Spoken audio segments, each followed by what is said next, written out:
Order 17 ॲडजर्नमेंट. ॲडजर्नमेंट वर आलो आता. ठीक आहे, कोर्टाची प्रोसिडिंग.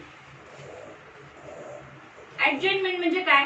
एक ऍप्लिकेशन दिलं कोर्टाला की आता आम्ही आज मॅटर चालू शकत नाही, आम्हाला एक फ्युचर डेट द्या, दॅट्स इट. ओके, ॲडजर्नमेंट म्हणजे दुसरं काय नाही. ॲडजर्नमेंट खूप साऱ्या गोष्टीसाठी घेऊ शकतो. एव्हिडन्ससाठी घेऊ शकतो, विटनेस आले नाही म्हणून घेऊ शकतो, WS दाखल करायचा आहे, किती वेळ ॲडजर्नमेंट घेऊ शकतो, 3 वेळा ॲडजर्नमेंट घेऊ शकतो. ठीक आहे की नाही? मग ॲडजर्नमेंट कशी घ्यायची, त्याचे नियम काय ते बघूया. Court may grant time and adjourn hearing. Court तुम्हाला टाइम ग्रांट करेल, तुमची हिअरिंग ॲडजॉर्न करून देईल, म्हणजे तुम्हाला एक फ्युचर डेट देणार आहे court. The court may if sufficient cause is shown. पण कधी देणार आहे? तुम्ही जर काही सफिशियंट कॉज शो केला कोर्टाला तरच, उगीच कधी पण देणार नाही. ऍट एनी स्टेज, लक्षात ठेवायचं, ऍट एनी स्टेज, कुठल्याही स्टेजला कोर्ट ॲडजॉर्न करून देऊ शकतं. The suit grant time to the parties or to any of them and may from time to time adjourn the hearing of the suit for reason to be recorded in writing. जे काही reason आहे record करून घेईल court तुमचे आणि तुम्हाला matter ॲडजॉर्न करून देईल. म्हणजे तुम्ही जर सांगितलं सर WS दाखल करायचा होता पण गेले, मला माहितच नाही सर, आजच नोटीस भेटली पुढच्या तारखेला, मी नक्की दाखल करतो पुढची तारीखला. पुन्हा कोर्टाने एक तारीख वाढून दिली, पुढच्या तारखेला परत जर नाही झालं सर, वकीलच नाही भेटला, पुढची तारीख द्या. पुन्हा कोर्ट काय करेल, तुमचा मॅटर ॲडजॉर्न करून देईल, पण तुम्हाला सफिशियंट कॉस्ट कोर्टाला द्यावी लागणार. Provided that no such adjournment shall be granted more than 3 times to a party during a hearing of the suit. पूर्ण during a hearing of the suit court म्हणतं, CPC म्हणतं की 3 वेळापेक्षा तुम्हाला जास्त ॲडजॉर्नमेंट मिळणार नाही. त्याच्या डिस्क्रिएशनवर आहे. ठीक आहे की नाही? आधी सांगितलंय कोर्टाला शोकॉज कारण जर नीट दिलं तुम्ही तर कोर्ट वाढून देईल, पण 3 टाइम्सच्या वर देऊ नका हे स्ट्रिक्टली सांगतं. पण खूप ॲडजॉर्नमेंट घेतात कोर्टात, मग जजेसला ऐकून घ्यावंच लागतं, त्यामुळे मॅटर्स वाढतात. ठीक आहे, पण 3 टाइमच्या वर देऊ नये असं म्हणतात. शेल बी आहे, बट कोर्टाच्याही हातात नसतं at the time, at the situation. Okay, so हे लक्षात ठेवायचं परीक्षेच्या दृष्टिकोनातून की 3 वेळेसच आपल्याला देता येतं. शाल आहे, कुठे डिस्क्रिप्शन नाही. Cost of adjournment. आता समजा जर कोर्ट ॲडजॉर्नमेंट करून देत असेल तुम्हाला, तर मग कधी कधी काय होतं, कोर्टाला कळतं की खरंच कारण नाही आहे, पण कोर्टाला वाटते जाऊ दे, कुणाचाही लॉस होऊ नये म्हणून कोर्ट ॲडजॉर्नमेंट करून तर देतं, पण मग कॉस्ट लावतो. In every such a case the court shall fix a day for the further hearing of the suit and shall make such order as to cost occasioned by the adjournment or such a higher cost as the court deems fit. ठीक आहे की नाही? मग court तुम्हाला कितीही जास्तीत जास्त cost लावू शकतं जर तुम्ही असं करत असाल तर. प्रोव्हाइडेड दॅट, पण इथे परत एक परंतु दिला आहे. when the hearing of the suit has commenced, एकदा तुमच्या सूटची हिअरिंग सुरू झाली, it shall be continued from day to day until all the witnesses in attendance have been examined unless the court find that for the exceptional reason to be recorded by it the adjournment of the hearing beyond the following days necessary. आता इथे काय म्हटलं आहे, ॲडजॉर्नमेंट जर होत नसेल कुठल्याही रिझननी, म्हणजे असे काही रिझन क्रिएट होत नाही आहे, कोणाला काही झालं नाही, कोणाचं कोणी वारलं नाही, असे काही जर ॲडजॉर्नमेंट नाही झाले तर कोर्टाची प्रोसिडिंग डे टू डे सुरू राहील. डे टू डे म्हणजे काय, रोजच तुमच्या केसची हिअरिंग होणार नाही असं नाही आहे. जसं जसं कोर्टाला वेळ मिळेल, जसं तुमची कोर्ट तारीख ठरवेल त्या तारखेला यायचं, याला डे टू डे प्रोसिडिंग म्हणतात. कारण कोर्ट तर रोजच डे टू डे काम करता ना, आता तुमची तारीख कधी येते तेव्हा तुम्हाला जायचं. Be, no adjournment shall be granted at the request of the party except where the circumstances are beyond the control of that party. कधीही तुम्हाला तुमच्या रिक्वेस्टवर ॲडजॉर्नमेंट मॅटर करून मिळणार नाही जोपर्यंत कोर्टाला असं कळणार नाही की आता जी बाब तुमच्यासोबत घडती आहे ती आता आउट ऑफ कंट्रोल आहे, त्याला तुम्ही पण कंट्रोलमध्ये ठेवू शकत नाही. ठीक आहे की नाही? प्लेंटिफचे वडील वारले, प्लेंटिफ येऊन तिथे बयान देऊ शकतो, प्लेंटिफ उभा राहू शकतो नाही, आउट ऑफ कंट्रोल आहे, इथे गरजेचंच आहे ॲडजॉर्नमेंट देणं, तेव्हाच कोर्ट ॲडजॉर्नमेंट देईल. ठीक आहे. The fact that the pleader of a party is engaged in another court shall not be the ground for the adjournment. कोर्टात म्हणतात सर तिकडे एंगेज आहे दुसऱ्या कोर्टामध्ये, तर CPC सांगताय की हे कारण नाहीच आहे ॲडजॉर्नमेंट मागण्याचं आणि या कारणावर तुम्हाला ॲडजॉर्नमेंट मिळणार नाही. Where the illness of a pleader or his inability to conduct the case for any reason other than his being engaged in other court. बघा काय म्हटलंय, पण तुम्हाला खरंच आजारी असाल तुम्ही आणि काय म्हणतात इनॅबिलिटी असेल तर ठीक आहे, पण तरी पुन्हा सांगते CPC, पण हे कारण चालणार नाही कुठलं, एंगेजचं. Is put for forward as a ground for adjournment. मग इथे तुम्हाला ॲडजॉर्नमेंट मिळू शकते, पण फक्त एंगेजमेंट नाही.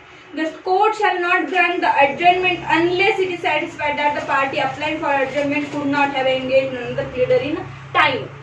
मग आता जर इलनेस आहे, परत काय म्हटलं तिथे कन्फ्युज केलंय त्यांनी थोडंसं, ठीक आहे की नाही. पहिले म्हटलंय की एंगेज असाल कुठे तर तुम्हाला ऍडजर्नमेंट मिळणार नाही. परत म्हणताय इलनेस आहे, ठीक आहे, तिथे मिळून जाईल. सिक आहे, इनॅबिलिटी आहे, तिथे मिळून जाईल. पण यालाही सांगितलं आहे कोर्टाने, सीपीसी म्हणतात की इलनेस आणि जेव्हा तुम्ही इनॅबिलिटी प्लीडरची दाखवतात तर तेव्हा पार्टी जी आहे ना, ज्या पार्टीने तो वकील लावलाय त्याच्याकडे खरंच दुसरा वकील करण्यासाठी टाइम नाही आहे का, कळलं का तुम्हाला, तरच कोर्ट ऍडजर्नमेंट करून दे. म्हणजे समजा उद्या तारीख आहे आणि 2-3 दिवसापूर्वी काय झालं हो, म्हणते सर आज आमच्या वकिलाचा ऍक्सिडेंट झाला, आज हॉस्पिटलमध्ये ऑपरेशन आहे आणि म्हणून तुम्ही मला ऍडजर्नमेंट करून द्या, तर कोर्ट देईल. कळलं का. पण महिन्याभरापूर्वी ऑपरेशन झाले त्याचं, अजून आरामाचं आहे वकील, 3 महिने झाले ऍडजर्नमेंट करून घेतात का, तर त्याच्यावरूनच की आजारी आहेत. मग कोर्ट म्हणतं ठीक आहे इलनेस आहे ते मान्य आहे आम्हाला, पण तुमच्याकडे दुसरा वकील लावण्यासाठी भरपूर टाइम आहे, तुम्ही लावू शकता. ओके. ई मध्ये where a witness is present in a court but a party or his pleader is not present. Witness present आहे जे येणार होता तो, पण पार्टी आणि वकीलच नाही आहे. और द पार्टी और his pleader though present in a court is not ready to examine or cross examination of the witness. पहिले तर प्रेझेंट नाही आहे, विटनेस प्रेझेंट आहे. नंतर पार्टी आणि प्लीडर आणि विटनेस तिघेही प्रेझेंट आहे, पण एक्झामिनेशन घ्यायला तयार नाही, म्हणतात आम्ही रेडी नाही आहे, क्रॉस एक्झामिनेशन लिहूनच आणलं नाही आहे, गडबडीत तो दुसरीकडे मॅटर होतं, हे चालणार नाही. The court may if things fit record the statement of the witness and pass such order as he thinks fit, dispensing with the examination in chief or cross examination of the witnesses. जर तुम्ही present असून सुद्धा examination नाही घेतली तर कोर्टाला जर वाटलं की मुद्दाम करत आहेत किंवा टाळाटाळी करत आहेत, तर कोर्ट स्वतः त्याला वाटलं तसं त्या विटनेसचं एक्झामिनेशन करून घेणार आहे, चीफ पण आणि क्रॉस पण. Dispensing with the examination of chief and cross of the witness as the case may be by the party or his pleader not present or not ready as a opposite. जर तुम्ही party आणि pleader काय नाही हो, opposite तिथे तयार नाही आहे पार्टीचं विटनेसचं एक्झामिनेशन घ्यायला, तर कोर्ट घेऊन टाकेल, कोर्टाला वाटेल त्या प्रकारे डिस्पेन्स करून टाकेल. किंवा डिस्पेन्स इथे 2 शब्द दिले, पहिले तर घेऊन टाकेल म्हणजे क्रॉस एक्झामिनेशन चीफ, आणि कोर्टाला जर वाटलं जाऊ दे कशाला घ्यायचं, यांनाच गरज नाही, मला काय गरज, तर कोर्ट त्या विटनेसला वापस पाठवून टाकेल आणि सांगेल याची क्रॉस आणि चीफ एक्झामिनेशन होणार नाही, दोन्ही प्रकारे. ठीक आहे.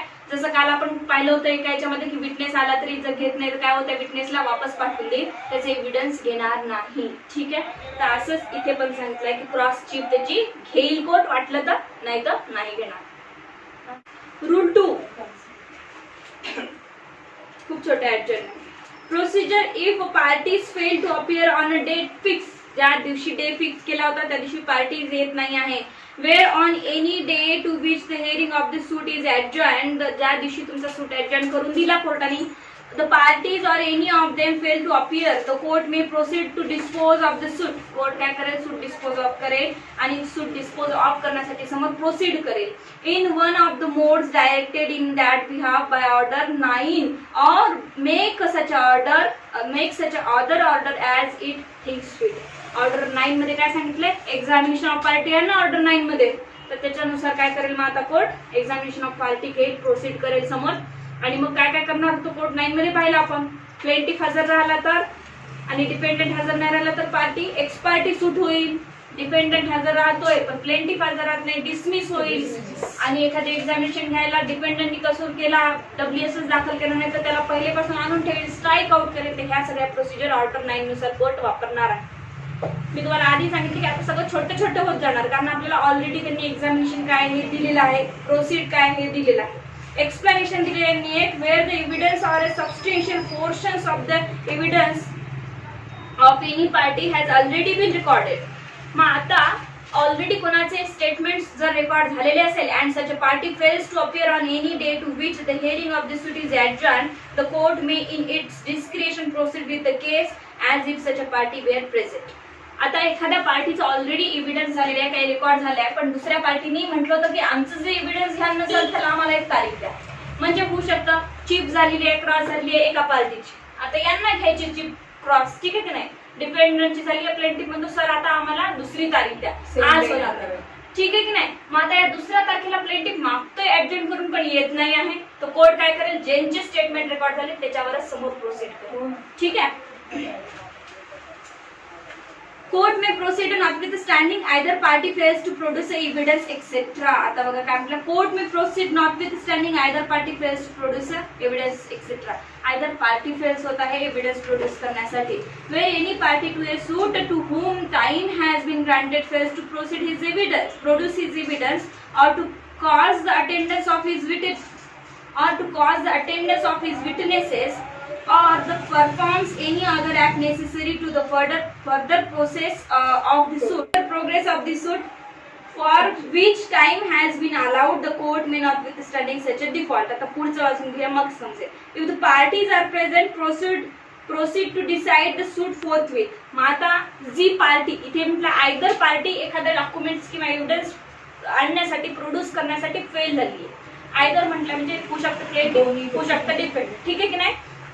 तर मग इथे जी पार्टी प्रेझेंट आहे, if the parties are present proceed to decide the suit forthwith, म्हणजे पार्टी प्रेझेंट आहे त्याच्यानुसार प्रोसीड होईल suit. If the parties are or any of them is absent proceed under rule 2. आता अंडर रूल 2 कुठे आहे, वरती आहे ना, parties fail to appear on the day fix, जी पार्टी फेल्स आहे त्याच्यानुसार, सॉरी जी पार्टी प्रेझेंट आहे त्याच्यानुसार ऑर्डर 9 नुसार तिथे प्रोसिजर राहणार आहे. म्हणजे कोर्ट काय करेल, जी पार्टी प्रेझेंट आहे त्याचे स्टेटमेंट रेकॉर्ड करेल, जी पार्टी प्रेझेंट होत नाही तर स्ट्राईक आउट करेल, डिसमिस करेल एक्स पार्टी. ओके, समजलं.